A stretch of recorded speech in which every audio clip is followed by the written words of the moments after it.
Sobat DC, kembali lagi di Spotlight.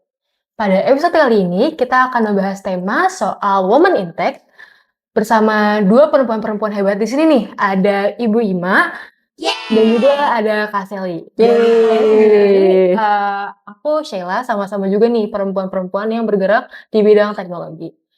Oke, langsung aja kali ya. Bu Ima sama Kak Sally nih sebagai perempuan yang bergerak di bidang teknologi, yang bekerja di dunia teknologi lah ya berarti ya. Sekarang tuh kesibukannya lagi ngapain sih? Oke, kalau aku sih yang sama-sama kalian pastinya kan. Aku ngejalanin perusahaan namanya Light Code Digital. Perusahaan yang bergerak di bidang IT solution.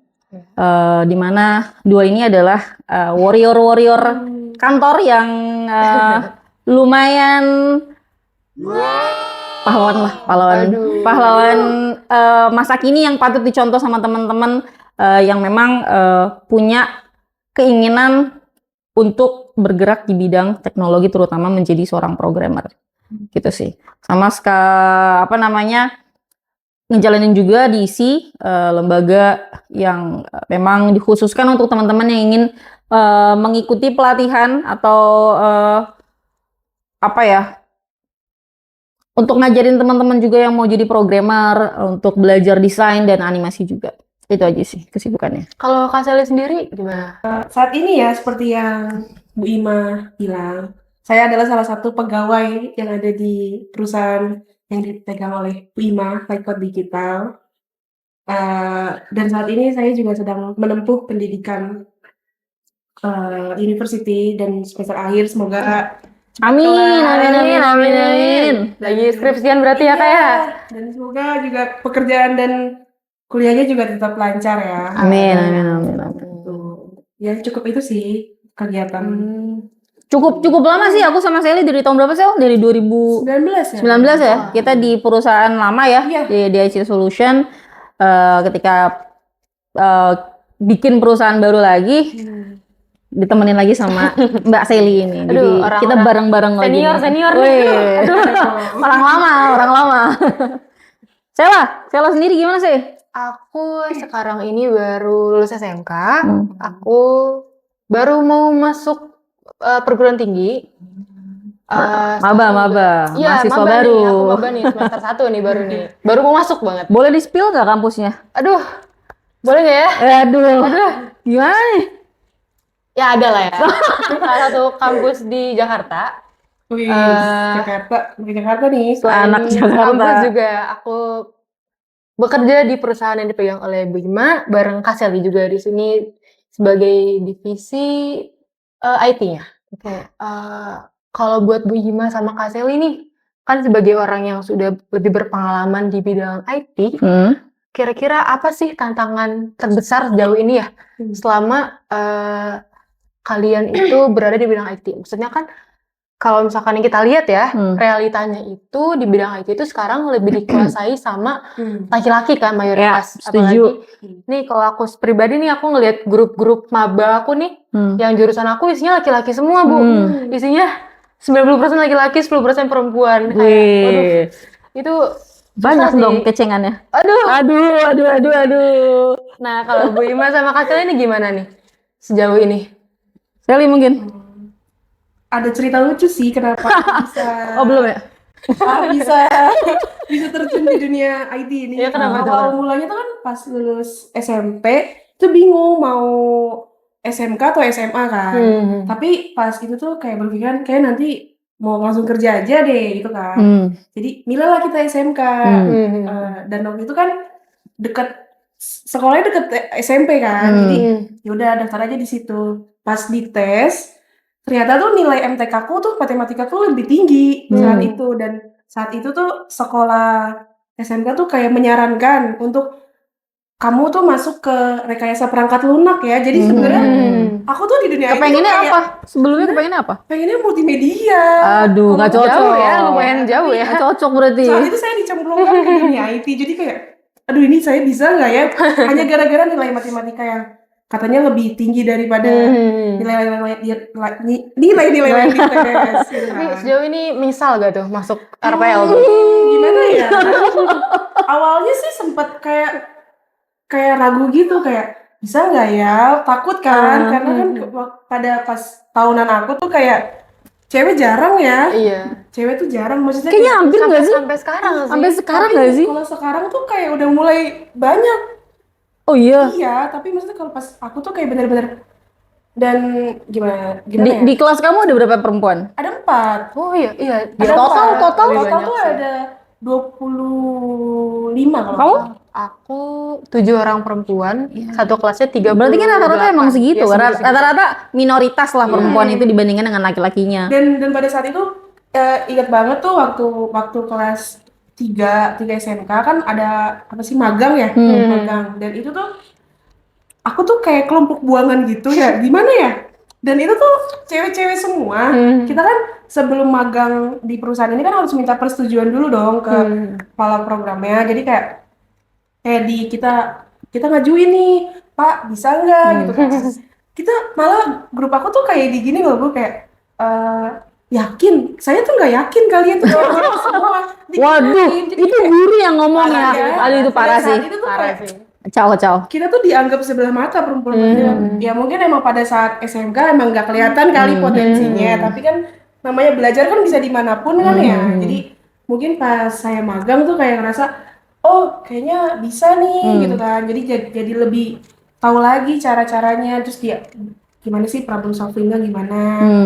Terus ya pokoknya jadi kayak untuk saat ini sih pas awal-awal jadi akhirnya kayak akhirnya menerima juga kan, tapi Udah klop nih, udah cocok nih. Udah terlanjur nggak sih? Udah nyebur nih. Nggak bisa kemana-mana lagi soalnya. bagi hasilnya juga kan. Oh Ya ya. udah lah ya gitu kan, tapi balik lagi ya namanya manusia kan ya pasti ada titik jenuh. Iya betul, setuju. Ada titik kayak capek, ngoding mulu gitu kan, kayak Capek manusia- ngoding? Iya. Oh maksudnya iya. ya gitu. Jadi kayak ya perempuan gak sih? Oh, gitu. iya. Ada perempuan kan pakai perasaan ya. Jadi Ada kadang lah ada jenuh-jenuhnya. jenuh-jenuhnya pasti. Sheila kamu jenuh gimana sih? Aduh, gimana ya? Banyak sih kalau ya sama kita semua sama-sama tahu ya kalau ngoding tuh jenuhnya lumayan gampang ya. Iya. Apalagi kalau misalkan tiba-tiba ketemu error nih, terus aduh ini error apa ya? Itu kadang kalau misalkan udah jenuh gitu sih, kadang aku cari kegiatan lain dulu, misalkan karena Bukan gitu nggak sih? Aku tuh kerja sama mereka, aku tahu gimana mereka itu berada di titik jenuh yang paling down banget, dan kayaknya bukan itu deh sih yang kamu lakuin sih. itu sebelum itu. Oh itu sebelum itu. Oke lanjut. Nah, kalau jenuh tuh biasanya saya dengerin musik dulu. Bu, Oke, musik dulu. Tahap pertamanya ya. biar Koploan. ya kita nyetel DJ dulu tuh biar nggak terlalu tegang tuh. Oke. Terus habis itu aduh bosen main olahraga dulu, main tenis misalkan. Gila. Lanjut. Nah, akhirnya balik lagi dong kita codingan. Nggak ketemu tuh, Bu. Akhirnya ya namanya perempuan ya. Tapi kan Gimana? kalau apa-apa ya nari. Enggak aja ya. Oh gitu. Tapi ya akhir-akhirnya sambil nangis, sambil ngoding Iya. ketemu juga sih. Tetap ketemu Tapi juga sih. di situ nggak sih inner beauty-nya keluar? Sambil ngoding sambil nangis gitu kan? Ini errornya apa? Ngodingnya apa? Aku nggak tahu lagi. Sambil ngomong sendiri, kenapa sih? Aduh. Nah ini sih. Parah. Oke. Ibu Apa tuh? kan di zaman yang berbeda kan, lebih Iya, jauh iya. lagi kan. Pada saat itu kesulitannya ibu, apalagi kan ibu kayak gimana ya? Pengalamannya pasti lebih banyak di perusahaan-perusahaan lain. Kan pasti kan setiap tempat itu kan beda-beda kan ya, suasananya, dan lain-lain. Itu ibu ada kesulitan nggak sih selama ini?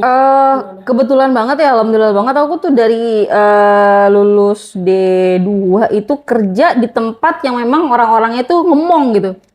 Jadi yang kalian rasain di sini itu yang aku rasain di tempat aku pertama kali kerja gitu. Mereka tuh kayak karena aku paling kecil di sana sendiri pada saat itu gitu kan. Ayo sini, nggak bisanya apa, tanya aja gitu. Selalu diemong kayak gitu, jadi aku nggak ngerasa minoritas gitu, karena mereka merangkul gitu. Tapi kan ada beberapa yang kantor tuh yang kita pakai senioritas nih. Iya, gitu kan. ada lah. Ada beberapa kantor gitu. Ya lu dapat kerja ini lu cari sendiri. Yang penting lu deadline-nya segini, lu kumpulin gitu kan. Gue nggak mau tahu cara lo kayak gimana. Kan ada yang kayak gitu. Iya. Cuma kebetulan banget alhamdulillahnya di 3 kantor sebelumnya itu bener-bener yang kalian rasain di sini tuh aku ngerasain di sana. Jadi aku terapin apa yang aku rasain, aku terapin di kantor baru ini. Ya aku kepengennya anak-anak seperti yang aku rasain di awal-awal gitu. Nggak ada kesannya kok susah banget sih perempuan bertahan di dunia ini tuh. Enggak. Jadi bisa loh cewek-cewek itu bisa gitu kan. Aku masuk kantor di Depok ini yang pertama kali ini DIC Solution aja itu sebenarnya minoritas, cuma 2 orang perempuan. Cuma 2 orang sampai ketemu sama Sally dan kawan-kawan yang magang semuanya brek cewek semuanya Sel. Nah, itu rame deh tuh ya. Sama kayak sekarang nih mungkin ya. Sekarang lumayan banyak ya cewek-ceweknya. Gitu sih. Jadi lumayan nggak ada nggak ada bekas yang negatif sih kalau dari aku sih. Pasti pernah denger ya, kita tuh banyak tuh sekarang stereotip di masyarakat kalau misalkan perempuan itu nggak bisa bekerja di bawah tekanan, nggak bisa work under pressure. Kayak apalagi kan di bidang IT itu termasuk pekerjaan yang lumayan ngasih pressure sih kalau gue jujur kan. Nah, pendapat Bu Ima sama Kak Sally itu soal stereotip itu tuh gimana sih? Gimana sih? Boleh Dulu, silakan. Oh, aku dulu. Yang pengalaman Iya, Oke. boleh. Oke.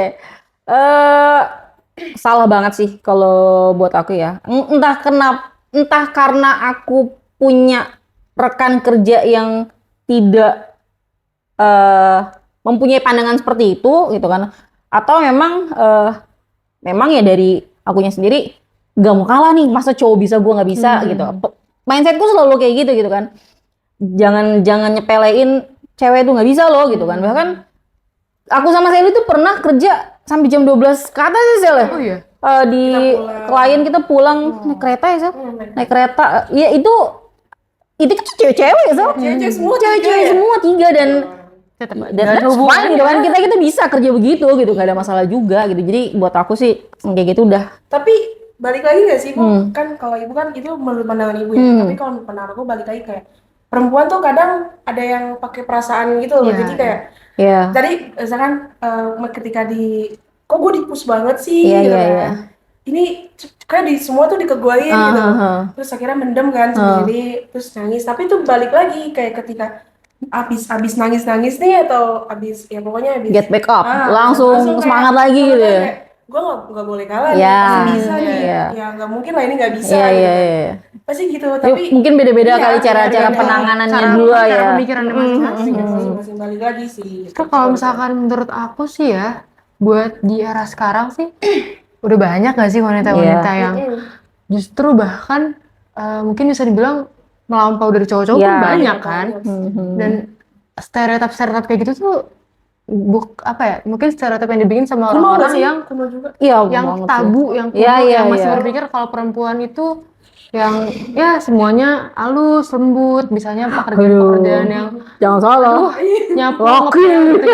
Di sini laki. Perempuan tuh bisa lebih daripada itu. Iya dong.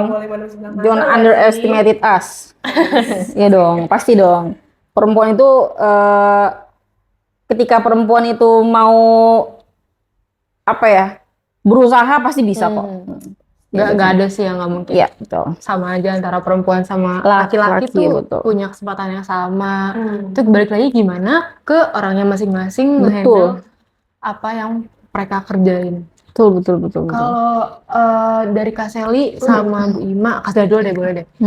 Apa sih yang bikin Kak Sally masih bertahan sampai saat ini di dunia IT selain nyaman? Apakah Kak Sally punya kayak panutan sendiri, kayak yang bikin Kak Sally, gue ngeliat dia kayak keren banget deh, gue mau jadi kayak dia, makanya gue pengen jadi kayak dia, tapi versi diri gue di dunia IT.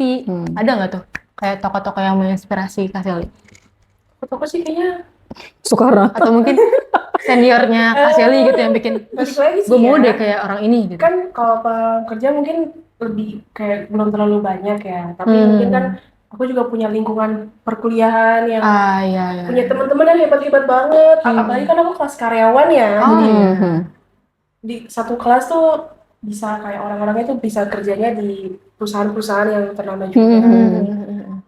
Kayak ngeliat temen tuh kayak bisa atau ngebuat sesuatu kayak wah kok keren banget. Jadi kayak aku tuh kayak Termotivasi lah ya. termotivasi gitu loh kayak kok dia bisa, Masa aku gue nggak nggak bisa gitu kan. Terus udah gitu ada balik lagi kan ada Bu Ima. Emang wih mas. Aduh. Sama kalau aku tuh selain Bu Ima tuh ada satu lagi namanya itu Kak Husna. Itu tuh yang ngebuat aku kayak gimana ya? Buat yang makin betah terus Kalau makin Husna pengen ini dari perusahaan ini dulunya dia atau itu yang pernah Bu Ima bilang kita pernah kerja sampai pulang tengah malam. Teriak-kuek ya. Iya, bareng sama iya, Kak Husna ini. Husna ini. Jadi kayak aku ngerasa kayak mereka berdua ini perempuan-perempuan hebat yang ngebuat aku kayak Basah. yang pokoknya ngebuat aku makin motivasi untuk jadi lebih keren lagi ke depannya sih. Amin. Percaya diri lagi ke depannya. Kalau dari Ibu Ima, Kenapa bertahan? Pertama mungkin ya karena udah suka kali ya. udah Kayak passion lah ya. udah passion kayak soalnya yang dilakuin dari umur 19 tahun sampai sekarang ya ini aja ngoding gitu kan. Dan di umur 32 tuh kayak sama suami tuh punya kita bikin perusahaan yuk gitu kan. Terus ketemu sama Pak Alex, diajakin bikin perusahaan sampai akhirnya terwujudlah gitu perusahaan Light Code Digital ini gitu kan.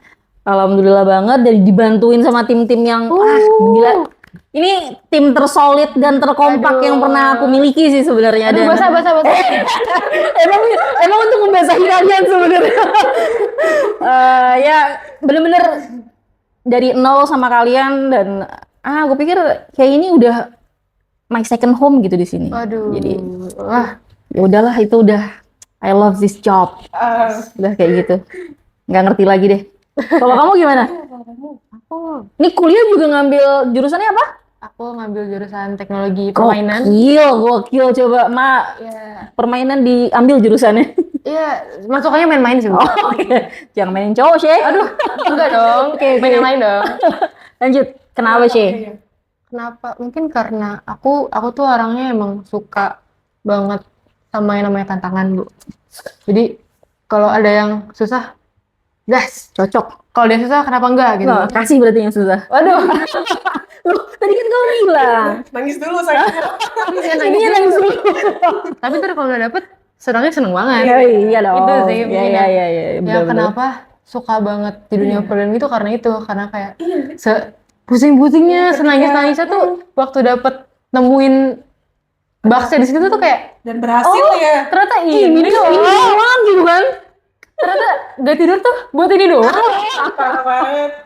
Iya. Segitu senangnya tuh. Segitu senangnya sih. Euforia waktu bisa nyelesain Iya. masalahnya tuh wah itu sih. Ibaratnya kalau cuma gara-gara titik koma gitu kita nggak bisa tidur, titik koma doang gitu kan kita nggak bisa tidur. Karena Keselin sih gara-gara titik koma tuh. sih. Sampai yang mandi kepikiran ini kenapa ya? Oh iya sih ada kayak gitu ya Bu. Aduh, lagi mandi sampai mikir itu. Oke. Mungkin dari Bu Ima kali ya. Bu Ima tuh ada tips gak sih kira-kira buat teman-teman perempuan di luar sana, teman-teman perempuan yang mungkin di sini kan audiensnya Spotlight tuh ada yang umurnya mungkin masih ya sekitar remaja-remaja lah, yang baru masuk SMA atau SMA atau bahkan ada yang SMP. Kenapa sih kita itu harus masuk ke dunia IT? Kenapa jadi perempuan tuh harus berani untuk terjun ke dunia IT? Oke. Kalau dari aku tips-tipsnya dulu kali ya. Iya. Tips-tipsnya. Sebenarnya peranan wanita di dunia IT itu penting ya. Mungkin kalau teman-teman di sini semua Sherly bisa googling gitu ya, peranan wanita di dunia IT itu sangat penting karena touch antara perempuan sama laki-laki itu berbeda.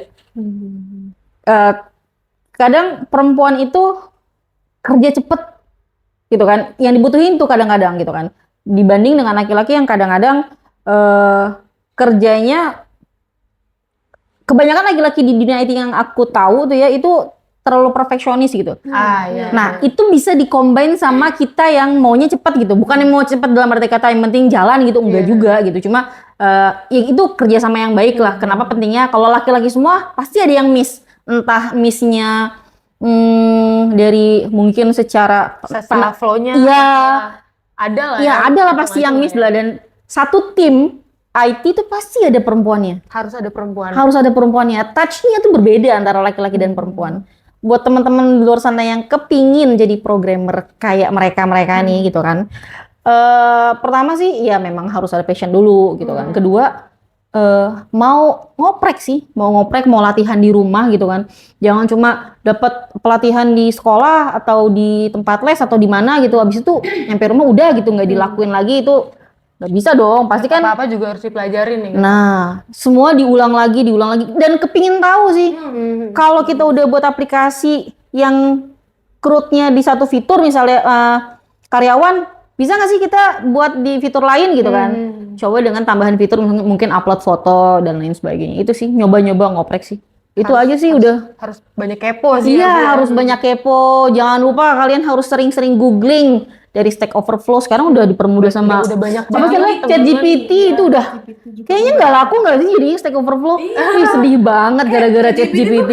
Udah menjawab sih. Itu nanya bahasa Indonesia pun terjawab ya. Karena mungkin sebagai pengguna ChatGPT juga ya. Iya. Kayak ChatGPT itu termasuk apa sih website mungkin ya? Dia yang ngebantu kita banget gak sih di dunia programming itu? Kayak karena kan kalau misalkan Stack Overflow kita harus nyari. Iya. Sedangkan di ChatGPT tuh kita cuman tolong dong bantuin gini. Tapi bakal Bener. gitu loh. Itu seninya orang dulu ya. Seninya orang dulu itu kita nyarinya di Stack Overflow. Seninya orang sekarang ini cuma buka ChatGPT, semua masalah kayak terpecahkan gak sih? Kalau dulu kan mungkin carinya cara membuat query insert ke Dan itu mesti bahasa Inggris ya sih? Ya kan? Sekarang mungkin ke Tolong buatkan. Iya, dan itu udah ada. Itu anak zaman sekarang apa? Gen apa sekarang? Gen Z itu banget dipermudah sama AI ya, termasuk itu ChatGPT itu AI. Kalau zaman dulu tuh bener-bener mesti kayak lo tuh mesti tahu lo bahasa Inggrisnya ini apa gitu kan. Lo tuh harus tahu karena semua resource dari pertanyaan itu ya bahasa Inggris.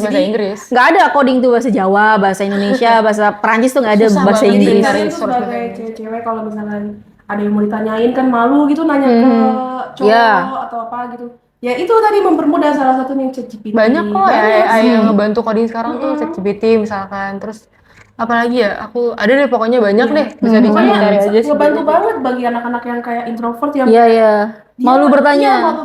Atau sesat sendiri. Yang gengsi itu bisa yang gengsi banget. Iya benar-benar. Oh ya, satu lagi, dan kalian harus bisa kerja tim. Jadi kalau kalian di dunia IT kerja sendiri, aduh nggak bertahan lama. Jangan ya Dea ya, jangan. Harus bisa kerja dalam tim. Gitu sih. Sally, ada tips-tips gak? Kayaknya udah terwakilkan semua nggak? Oh iya, udah terjawab ya. Udah terjawab semua ya. Enak ya? Wow, enak banget ya kalian, ya ampun. Kita tuh mencari informasi dari senior. Jilat. Gimana? Tapi itu emang maksudnya kalau untuk sekarang tuh nggak tahu sih Bu Ima atau Kak Sel pernah dengar atau enggak, kalau misalkan sekarang tuh sebenarnya ngoding itu nggak sesusah itu loh. Karena aku tuh pernah dengar di sekolah sih waktu itu, coding itu sebenarnya cuman seni untuk copy paste aja. Iya betul. Yang setuju banget. Kita tuh cuman kayak setuju. Tahu mau bikin ini terus tinggal dicari, ketemu nih terkadangnya.